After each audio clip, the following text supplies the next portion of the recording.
What's going on, everybody? I'm Brian. I'm here with Steve. This is the Suffering Swords podcast. This is episode 11. It's August 27th, 2020. It's a beautiful evening, and we're here to talk some hockey. It's been a while. How are you, buddy? I'm good, man. Not too much news, but we figured we'd hop on, do a nice quick episode. It's probably not going to be an hour. But give you guys some content before the big free agency and draft episode slash episodes. I don't know if that'll be split up, but there'll be a lot to talk about there, so we might as well fill in the hole here and give you something. Yeah, and I mean, some stuff has happened. We had I think last episode, it was right after all the firings that the Pagulas initiated with the Mhm. Sabres organization from top to bottom. Uh, we didn't have a Rochester coach. We were still waiting for the new jerseys to drop. Both of those have happened since then. Obviously, the NHL playoffs have resumed or started, and that's about it. Yeah, so let's just hop in and let's talk about a good thing, the royal blue jerseys. A So they got very released. rare, a very rare good thing for the Sabres. Yeah, they got released. They had to make like a whole week out of it for some reason, but Yeah, they really stretched that to the limits, huh? yeah, they really milked that one. But yeah, I mean they look good. I really don't have any complaints. There was speculation that color wasn't going to be great because I believe the lottery, whatever graphics are made for the draft lottery, they didn't really have royal blue yet. Even though like we already announced we were switching to royal blue, Yeah, so they're like, people oh no, we forgot what color it is. yeah, so people were a little nervous there, but no, it ended up good. And yeah, pre-orders are up, so I don't know if I'm gonna. I don't even know who I would get for a jersey right now. I know me and you kind of talked about that, but it's nice to see Well, that yeah, they my did that. pretty much the only choices that I can logically see myself ever getting would be Eichel, Dahlin, or I guess Olofsson at this point. They seem to be really the only three, aside from Yoki Haru, but he's not really a sexy jersey. Um, Right. yeah, Eichel, obviously, he would be my number one just because I feel for him so much. Like, he's the spirit animal of this team, and he's just constantly beaten down by neglect from the Pagulas. Yeah, we Yeah, can relate. Dahlin is obviously like the little brother, and he's coming right along, just keeps on chugging. Hmm. And obviously Olofsson had a great year, and he looks like someone that the Sabres might realistically hold on to for more than a couple years. So, yeah, those would be my big three. But the jerseys themselves were amazing. I'm glad that they didn't fuck it up anyway. Luckily, they went back to basically retro where they were. Just obviously, they updated the crest with the Winter Classic crest from a few years ago, or was it? It wasn't the Winter Classic. It was the 50th that they included the like detail in the buffalo, Oh right? yeah, yeah, that's a great touch. Yeah. Yeah, that's like probably. I mean, that might be the only um, update really. I know the homes have like a white stripe that the originals didn't have, but that definitely doesn't look bad. And the aways are basically, well, the whites, I guess, are pretty much identical from when they started. Mm. Um, it kind of sucks that uh, they don't have like a third yet, because I would be interested to see what they do with that. But you know, at least we got something good. Yeah, for sure. I mean, I'm not really expecting a third jersey yet. Um, Well, isn't there an NHL rule that you're not allowed to have one for the first however long? what after? I'm What pretty do you mean? sure if you, I don't think you can change like thirds for a certain amount of time after you already have a third or after you make changes to your originals or something. It's the dumbest rule in the world, but it's the NHL. So I don't know exactly what it is, but Yeah, I think I've heard that too, actually. I mean, I don't know the exact rule, but anything that has to do with jerseys, like it's just, why would you ever put a cap on what teams can do? You're just limiting your league to having a certain amount of fun. I'm pretty sure every fan likes new, exciting jerseys to look at, Hmm. and you're just shooting yourself in the foot for no reason if you're a league that doesn't allow that as much as possible. It's just dumb. What would you what would you hope for if there was a third that released? Well, I guess the black goat head, and that's an obvious choice, but it's been a while since we've really had anything new, and I'm really embracing the retro look, so I wouldn't be against going back to that. Obviously, it's not my favorite thing, but it would make a lot of people happy. So I think that's the biggest thing that they need to work on is just fan happiness. Well, I could see them wearing the 50th anniversary jerseys, the away They one can't maybe. this year. No, Nope, like as an alternate I don't think they can. because of the rule you said before. There's Already in rotation. I don't know exactly, but according to Jeremy White on WGR, he has brought it up before, and last time I heard about it, they can't wear the 50ths anymore, or they're not going to. So it was a one and done. It's kind of a shame, but Well, yeah, those were amazing. yeah. But I mean, that was the one I was thinking they could realistically easily do since it's already in the rotation. But yeah, I mean, a goat head would be kind of cool. The red with the swords. The butter Uh, knives. yeah. If they're Um, going with something like that, if they're going from anything that isn't blue and gold, they need to just do the goat head because yeah. anything else seems just kind of foolish. Yeah, I don't know. Those are just jerseys I've liked in the past, but I don't I just actually think pray they they don't try to make yellow the main color of anything because it never works.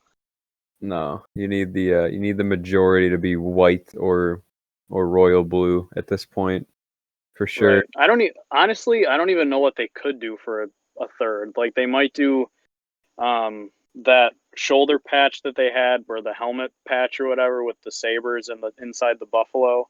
Yeah, I don't even really think that's great. I mean, it looks good. I know people like it. I'm not a huge fan, but I like it. It's yeah. If that was a third or like an alternate logo on a jersey, I would have to see it because maybe blown up it would look ridiculous, but I think that would be the only thing they could do unless they stick with the original logo, just the buffalo and two swords crest. Uh-huh. So I don't really know what changes they could make. They don't have a third color to implement. They don't have, some teams it's really easy because they have black in their jerseys. There's like, here's a black alternate, buy it. Right. And like Yeah. we obviously can't do that. Um, so I don't really know what we would do. We already went back to vintage for the originals. So a Yeah. third, it would be interesting to see what they come up with. I assume it would just be either a blue or a white with just different striping. Yeah, and it's not really a big deal. I mean, it's we already have super nice jerseys with the new royal blue ones coming out, so I Right. wouldn't be upset if we didn't get anything else this season, to be honest with you. But I guess we can move on to the one of the hirings here by the Sabres. We hired Seth Appert in Yeah, great Rochester. hire. Great hire. You think so? Look, no. I don't know anything about him. I don't Well, know. okay, I'm I'll pretty tell sure you. most. Well, hold on. Before you sprinkle me with your knowledge, Before you bring facts into this, let me give yeah, my before you bring opinion. facts, let me give my uneducated opinion. All right, this is America. Yeah. Um, I just think that anything besides Chris Taylor is a downgrade. Yeah. Okay. I mean, that's Honestly, I fair. mean they were good.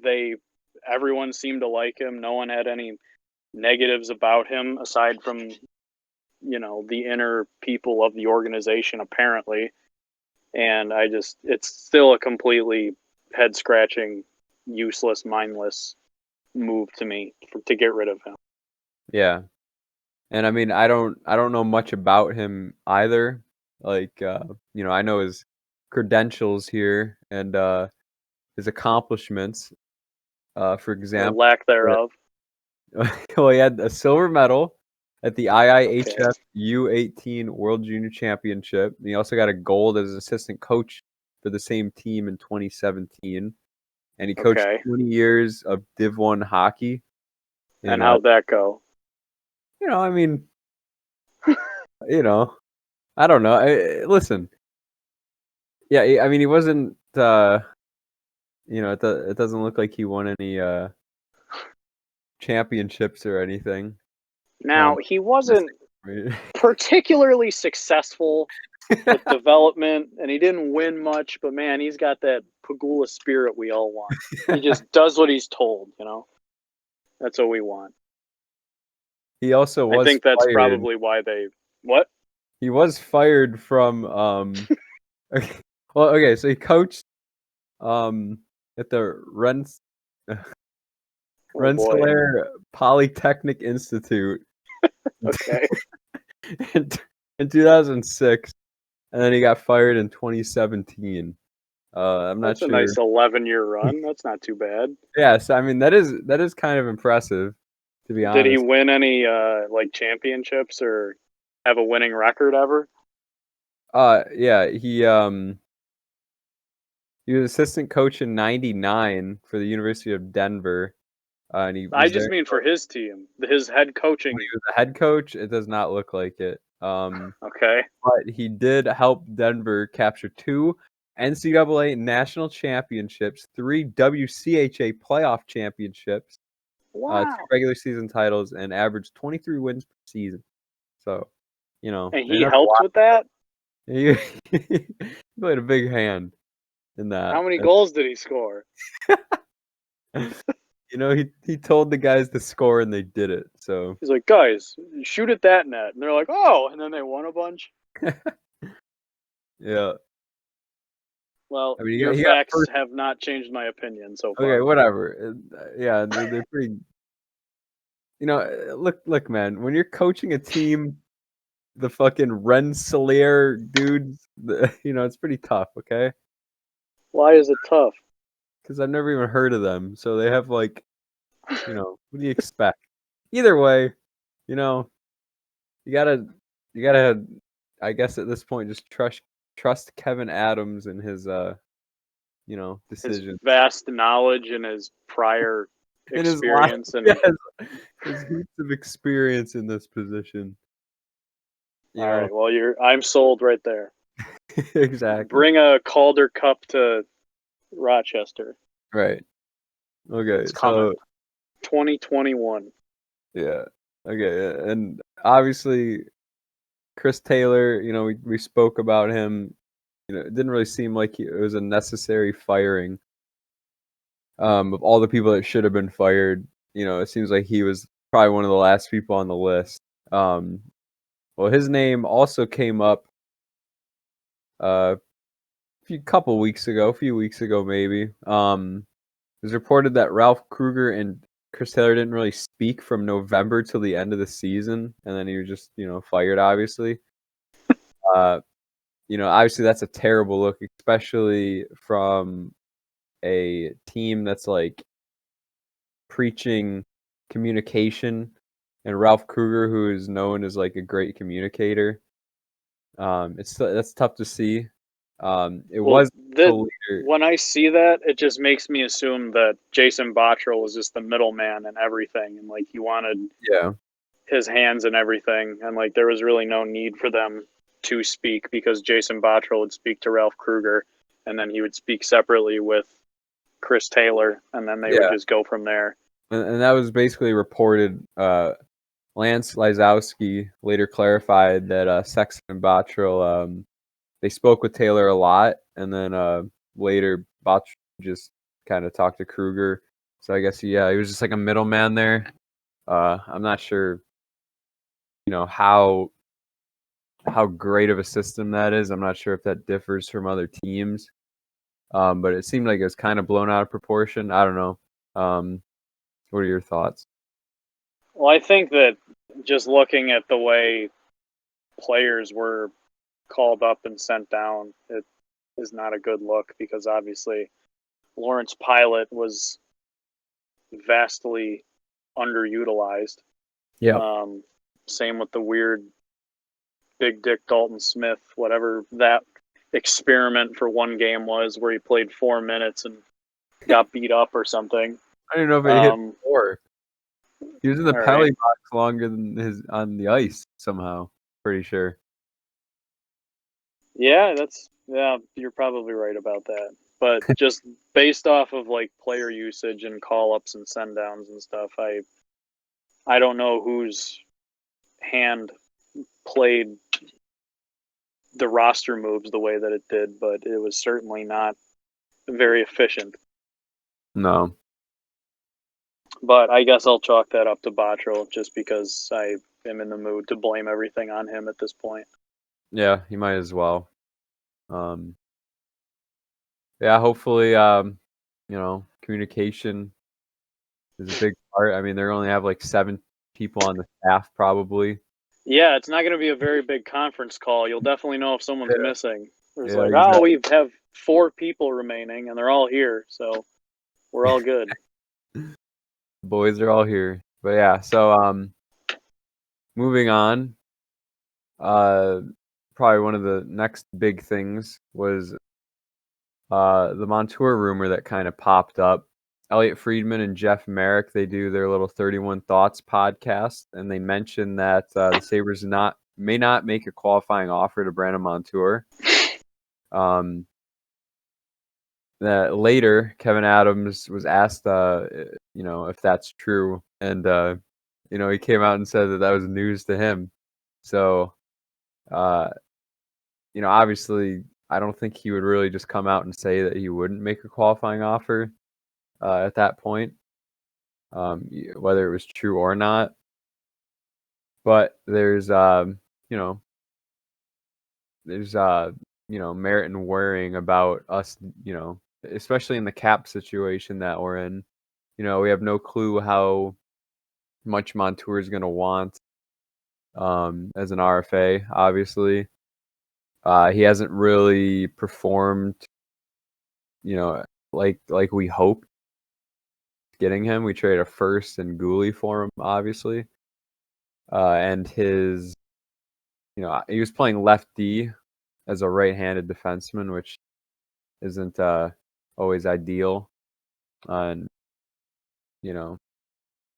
his defensive line mates weren't always the best, but One in particular. yeah.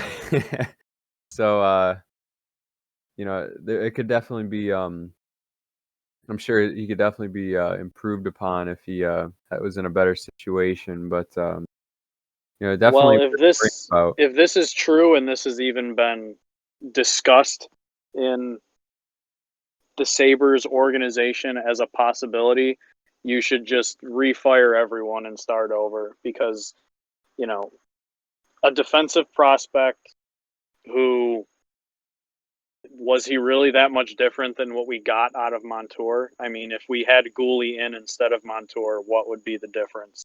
Well, I we'd don't have think. a left-handed D-man and playing left side instead of a right-handed. So Hey, okay, we needed to get Zach Bogosian on his right side. Okay, someone had to bite the bullet. Bogosian was too powerful on the right, so we had to move someone.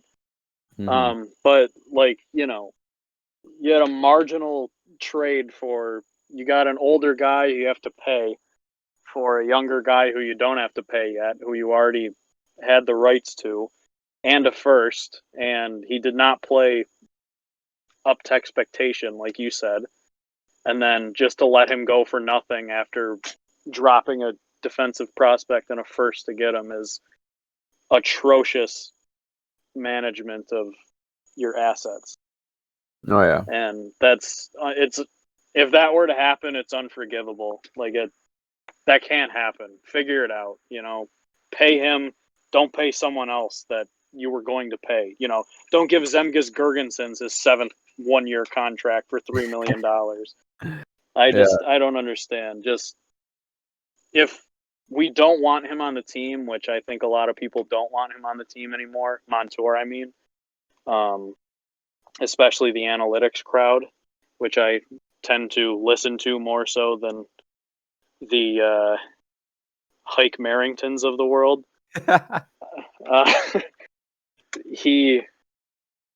If he's not going to be on this roster, you can't let him walk for nothing. That's 100%. atrocious. That's terrible. I was just gonna say that, like, if this is really even being considered, you got to trade him. You got to trade his rights because you can't just and it's so bad to let him walk. It's the worst thing you can do. We're not in a position to let people walk any assets at all. So, yeah, something needs to be done. I feel like him and Ristolainen are probably our most movable, realistic defensemen right now. Like, so. I don't know who else you'd move that you'd be willing to. Yeah, exactly. So, I mean, you lost Pilot. Bogosian is gone. Yoki Haru, you're not touching. Dahlin, obviously, you're not touching. Colin Miller, maybe. But, I mean, I don't know what his value looks like now since you... Well, it dropped, even though... Well, yeah, obviously, because you didn't use him correctly when you did. And then when he was actually on the ice, I just said that. When he was on the ice, he wasn't being used well. And he wasn't on the ice half the time for no reason. He played well with Dahlin, and then we were just like, nah, yeah, whatever. We don't need that. That's kind of dumb. Let's get him with who's the big guy on the left? Let's get him there. Yeah. So I mean, other than, I guess the only other person we didn't mention is McCabe, right? So, how would you feel about moving McCabe? What do you think his value is? I've never even really thought about it in terms of like his value around the league. I think it would be decent. He's like another, like, penalty killing D-man, left side. I mean, I don't know if we can really afford to move any left-sided D-men right now. But I don't know. I think pretty cheap contract. He actually did put up some nice numbers last year in the defensive zone. I mean, just looking at him briefly, I believe he was pretty solid for us, even though people like to shit on him pretty often. So, can I interject something quickly? Sure. I could care less what side a defenseman plays on. If you have a talented player, put him wherever he can fit. I don't care if a righty plays left or right, forward or but they might. What if they're? I don't care. They're more comfortable. When have you ever? It's not something that I'm sure there's some studies that talk about it, but like, how many times have you seen a game where you looked at a defensive player and were like, it's because he was on his off wing? I don't care if the player's comfortable or not. How many plays do you watch throughout a season where you're like, he was on his offhand there? Like, none. That never comes up. I think it's overblown, and I think it's a pretty useless thing. If you, obviously, like you said, players have preferences where they're more comfortable to play, but as someone who cares more about talent than anything, like, if you have someone who's on their off wing and doesn't want to play on their off wing, I'm pretty sure they would rather play than not, so just put them there. Well, yeah, that's not the argument, though. I'm just saying that guys are more comfortable on certain sides. There's definitely a truth to that. I just don't know if that really attributes to anything aside from their own personal preference. I don't think that really affects the game whatsoever. All right, well, that's just my opinion. Fair enough.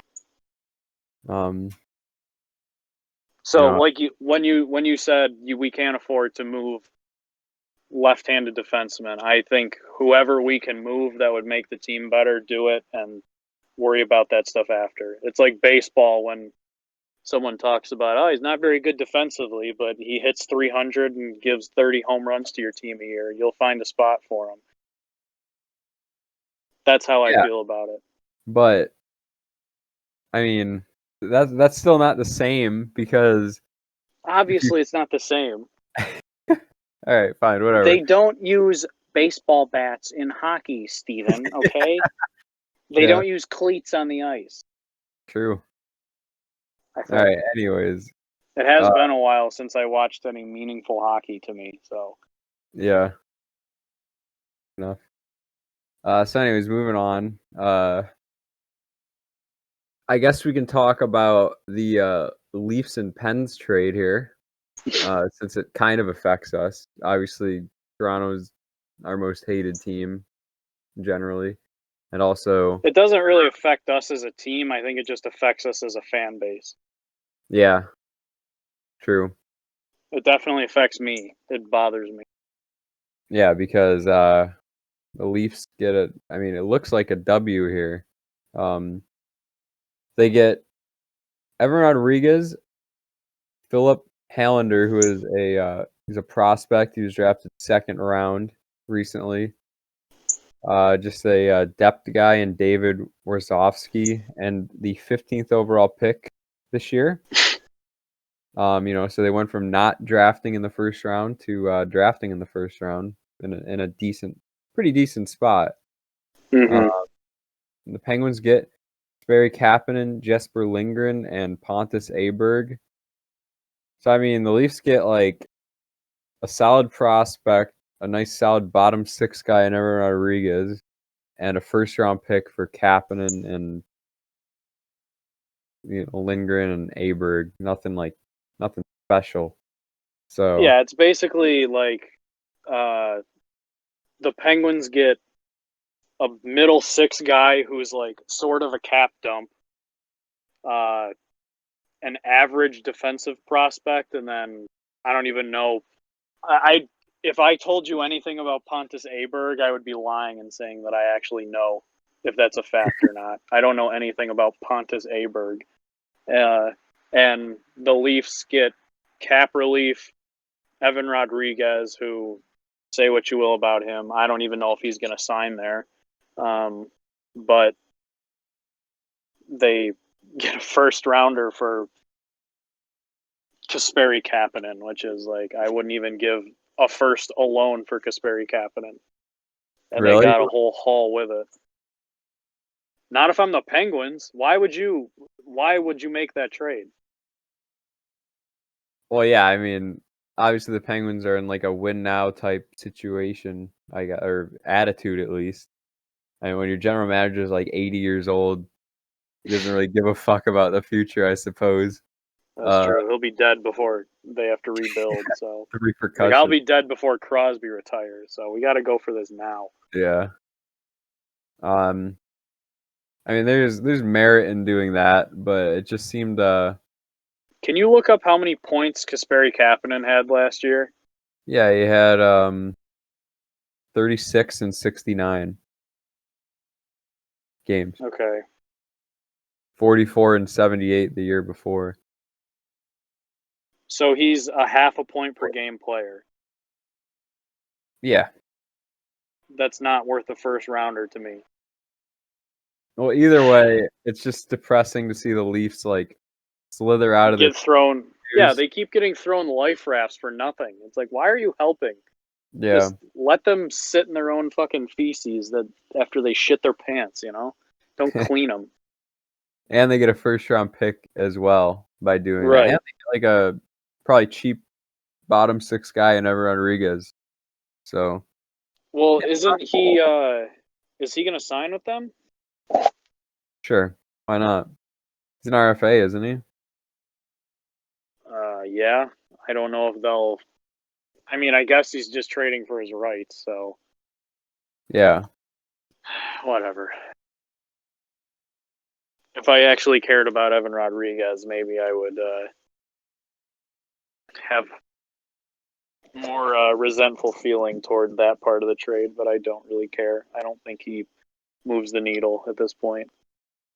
Well, I think the worst part is if you look at the bigger picture and realize that they traded Cahoon and fucking or Cahoon for Evan Rodriguez here and Connor Sherry, and they get eliminated. So Yeah, really, it's not a great look. Cahoon here, the Cahoon, a second round prospect and a first round pick, like a first, second, and Cahoon for Kapanen and a couple bums. Honestly, that's literally how I look at it. So it's a pretty embarrassing trade for the Penguins. That's my take here. Well, I mean, it's been like a decade since they had a first round pick. So, I mean, obviously, like you said, the time to win in Pittsburgh is now. So go for it while you can, I guess. Yeah, but like, I don't know. It's I think they don't know what they had in Cahoon. I'm pretty confident in Cahoon in his I am too. yeah, I think he'll be a Actually, I don't because I don't have faith that he'll be used properly. oh yeah, that's the only issue. That's really He'll what's be gonna hold him back. And right, his bad. line mates and how much he plays and where he plays. I'll feel bad Because when I think the biggest issue with last year's team in terms of how they played on the ice was one of the few people that didn't get fired. So yeah, I guess we'll see. That is a development. Brian wants Ralph Kruger gone. That is a thing. I don't So know if is that news. I think I was kind of already in that boat last year.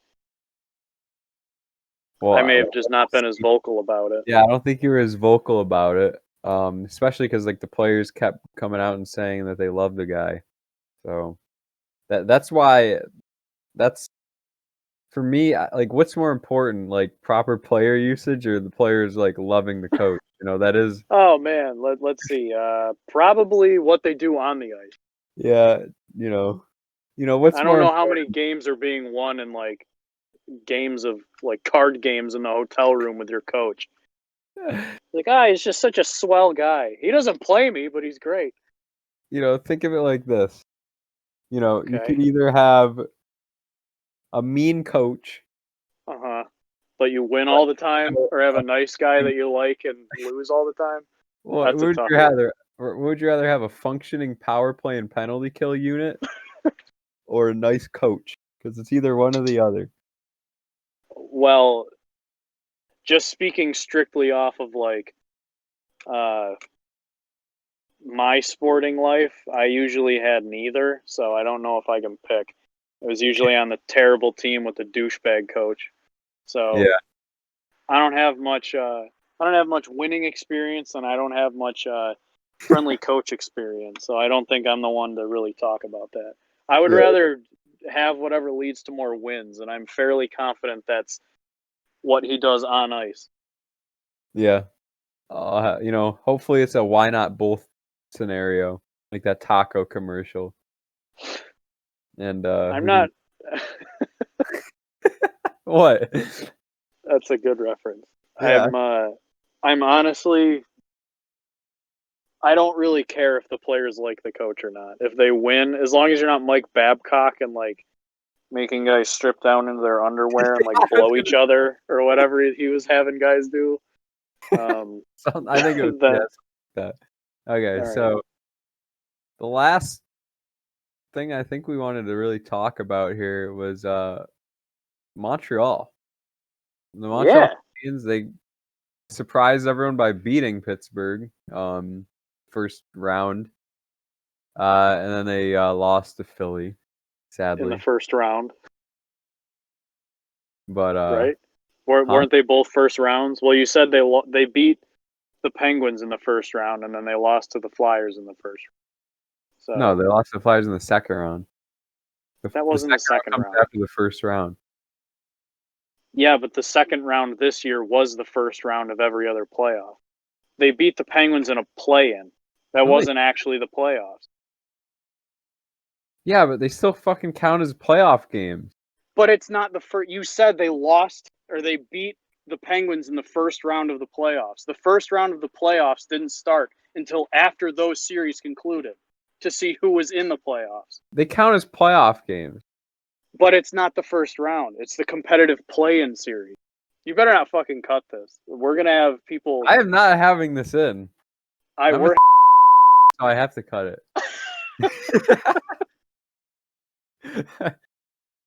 Dude, it was not the first round. I'm looking it up right now. NHL playoff format 2020. Okay, whatever. You made it sound like you didn't think the Penguins were even eliminated. I didn't make it sound like that. You said they got You eliminated did? in the first round. They didn't get eliminated in the first round. They didn't make it to the first round. Whatever. They still count as playoff games. It's not the first I round. was Though. just saying like the first round of elimination games. Well, you have to use the proper Oh my god. All right. term. What's the fucking proper term then? I'll fucking start over. I don't know exactly. Yeah. I don't either. That's why I fucking said first round. Qualifying It round. wasn't Is the that it? Yes, that's Such perfect. a nerd. All right. I'm just Fuck being. you. We're not cutting any of that. You're just Yeah, we are. bleeping out. Dude, this is like a You're 10-minute bleeping out rant. that one part. I don't care. People like No, it. no, they No don't. one listens anyway. That's why I'm cutting it. All right. Don't cut it. Leave it in. Cut the whole fucking. I'll All right, cut my fucking wrists if you cut this. good. All right. I'll re-break my fibula and I'll have bone marrow leak into my bloodstream or Break whatever. the other side. Yeah, I'll break both of them, and then I'll Could come be to your the- house and dig up your dead dog and throw it in the street. I don't know where Ginger is. I think she was scattered in the Red Sea or something. Is it? The Indian Ocean. All right. So, anyways, okay, what was the segue there? I don't know. Our next They're top- not okay. Our next It's not like they're coming back from a break. They sat through that whole thing. Yes, they are. They're coming. Steve, They're coming back. if you cut all that, you're allowed to bleep one part out that I think you know exactly which one I'm talking about. But if you cut any more of that, No one wants to hear this. No one. They're coming for the hard-hitting Sabres news. no one comes for that ever. No one comes for that. No one even stayed long enough to get to that part. Just leave it in. Bleep out that one part. I don't even want to bleep that out. You know? Fuck it. All right, fine. I'm cutting out. You're not. Cutting. Yeah, You're cutting. not. Dude, I swear to God, if you cut it, I'm never doing this again. Yeah, okay, pussy lips.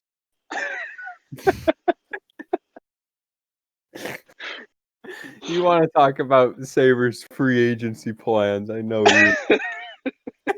I'll talk to my mom. I'll talk to my dad, and then I'll stop talking to my dad once he says Jack Eichel is the problem. Okay. You better not fucking cut it. I'm not kidding. Dude, what are you gonna do? Huh? I'm gonna be sad. You're gonna cause me great anguish. It was shitty No, all right, whatever. Dude, that's the best content we've had on this entire thing. It's been so bland up until that. Well, I mean, that's what a Sabres podcast is. If people wanted some fun content, they listen to the fucking Joe Rogan Experience or some shit. The Instigators.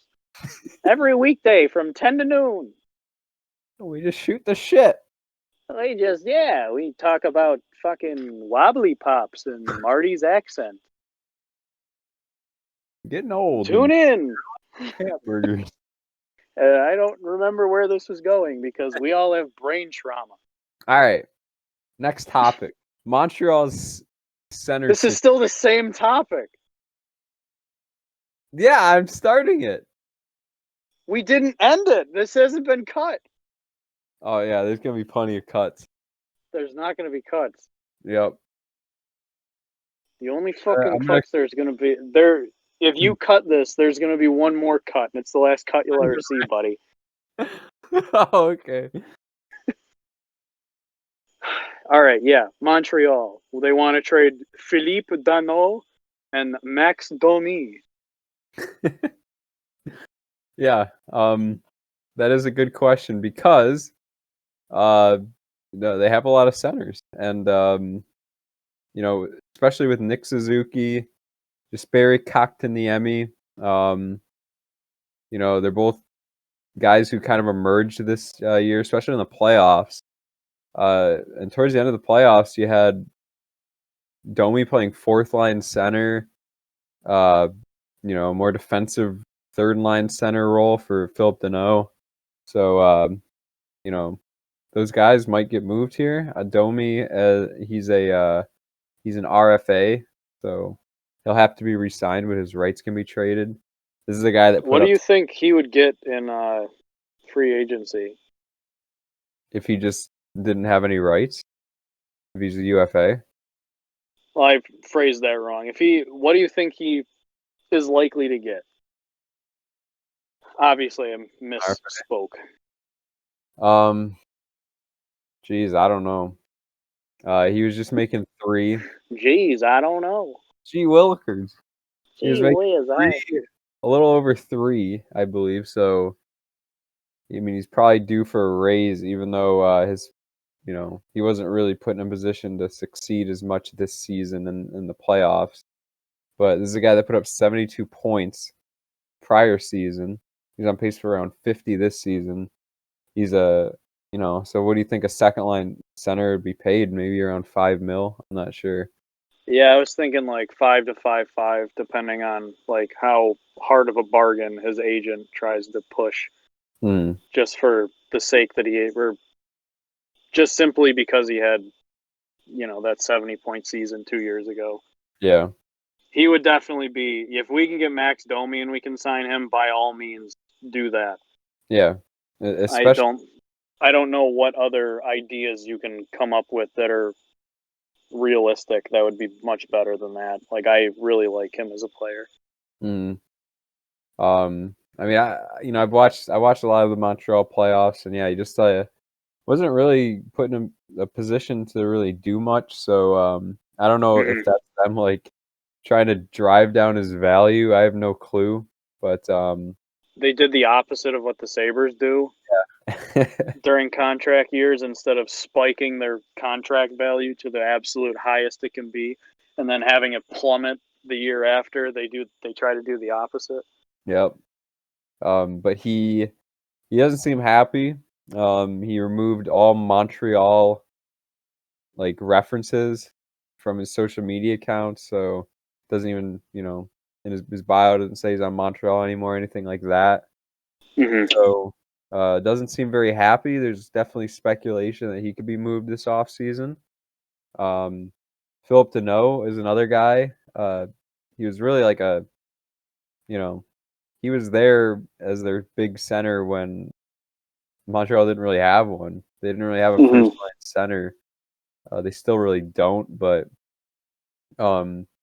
he's definitely like a solid second line center, 50-point guy.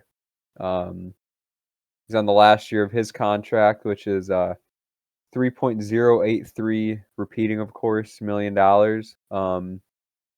And people thinking he might get traded because he was recently asked after the playoffs if he was fine with playing like a third line defensive role with the emergence of Suzuki and Kotkaniemi, and he said no. He said he's not really comfortable in that. He thinks he still has more potential to get better offensively. He wants to like keep playing offensive role. So my Well, boy, definitely. spot for you. We need some I offense. certainly would not be against getting him either. I think he would probably be one of the cheaper options that I've seen out there. I don't know how much Montreal values him, but I can't see him going for,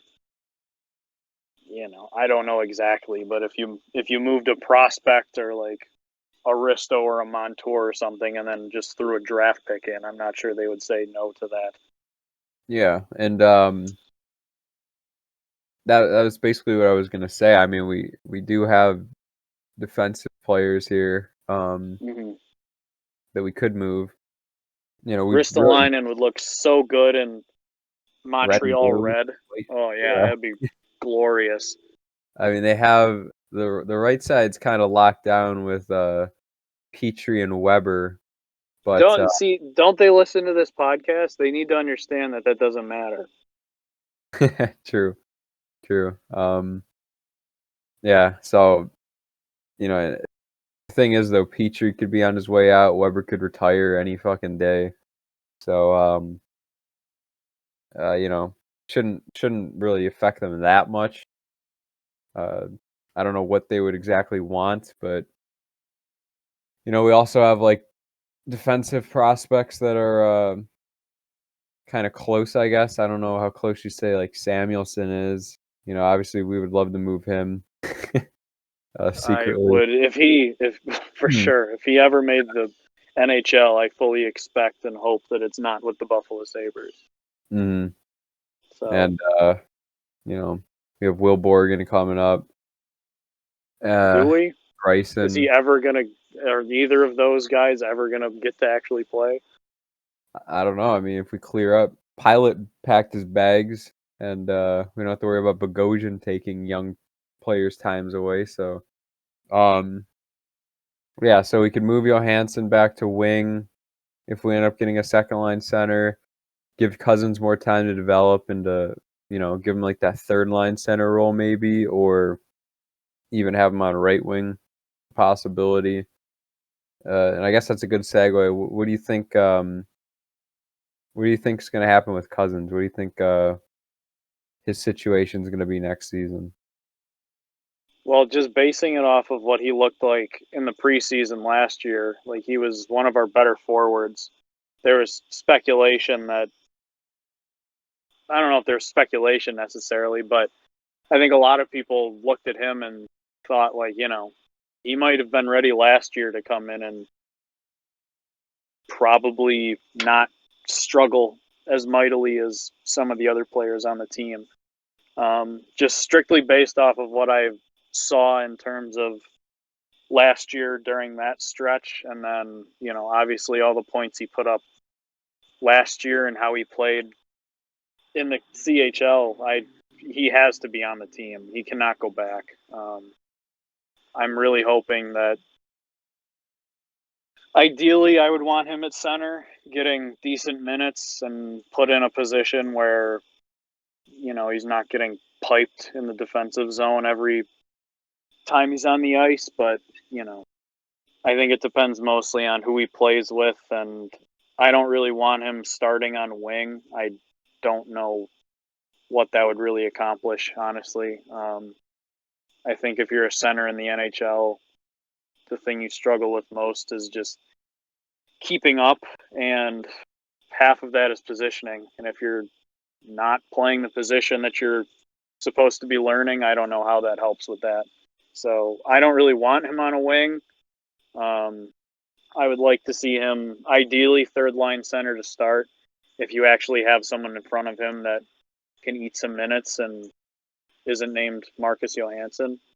But I definitely want him at center, and I don't really know what moving him to wing would do in terms of his play doesn't really seem suited for a winger. He's a two-way guy, and he has huge potential at center, and I want him there.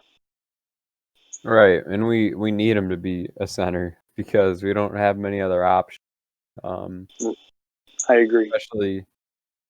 Especially if Larson leaves, and if you just look at our pipeline, we don't really have any other hope at the moment. So yeah, I mean, I think there's merit to like easing a guy in, and because the jump from the WHL to the NHL is going to be pretty huge, right? So if you I definitely think there's merit in terms of bringing guys in slowly, because when you look at a guy like Casey Middlestat, obviously he was in well over his head. But I think the way to ease people in is to limit minutes in terms of what situations you use them in, not the position that they're playing. Yeah. Like if you're on a shitty line with two bad line mates, like maybe he will be, because I don't really know where good players on this roster are coming from. I don't know how much of a difference being on wing versus being on the center position would make. You're still playing the same amount of minutes. You're just playing at a position that they don't want you playing in moving forward. Yeah. That's just how I feel. Unless you're putting him on a wing with Eichel or something, which why would you do that? Well, there could be merit in that too. Like, I don't know. but probably not. Because you're just taking, who are you taking off his wing to have Dylan Cousins play on the wing? He's not a winger. I want him at center. That's my big thing. Yeah, no, I 100% agree with that. It's just like lineup balancing because we decided to put Olofsson and Reinhardt with Eichel, which seems kind of silly when Eichel can carry a line so hard. But And the idea that Reinhardt is forever a winger is pretty stupid to me because yeah, that's blasphemy. he was drafted as a center and they tried him like twice when he was a first or second year player in the league, and they never went back to it. The last time they tried a couple years ago, they tried him like with bums on his wing, and it's, kind of tough. So, but I guess that wraps this one up. Yeah, ending on a nice positive note. Yeah, that our future is grim. Bleak and useless, yeah.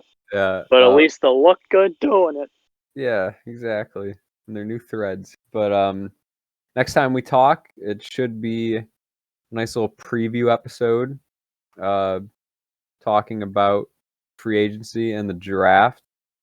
Sabres with the 8th overall pick coming up, so there should be some solid guys there, and there should be some sneaky free agents we could pick up to add to our depth. So we'll see if the Sabres can make the right moves. All right. Well, so long, everybody. Stay safe. It's a crazy world right now. Hope everyone is doing all right. Better than the Sabres have been anyway. And we'll talk to you next time. Toodles. Bye.